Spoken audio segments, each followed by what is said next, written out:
എന്നുള്ളത്. നമ്മൾ മറ്റേ ആ ശത്രുതാ മനോഭാവത്തോടു കൂടി നീങ്ങുന്നവരെ മാറ്റി നിർത്തിയാൽ ഈ ഒരു ആംഗിളിനെ എങ്ങനെയാണ് കാണുന്നത്?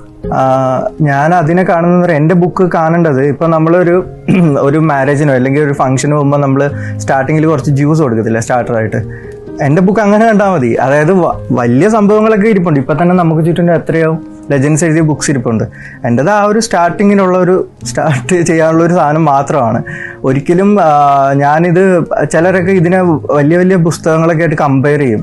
ഇത് ആൾക്കാരിലേക്ക് എത്തുന്നതും അതിൻ്റെ അകത്തുള്ള കണ്ടന്റും തമ്മിൽ ഡിഫറെൻ്റ് ആണ്. ചിലപ്പോൾ ഭയങ്കരമായിട്ട് നല്ല ഒരു പുസ്തകമായിരിക്കും, ചിലപ്പോൾ ആൾക്കാരിലേക്ക് എത്തത്തില്ല.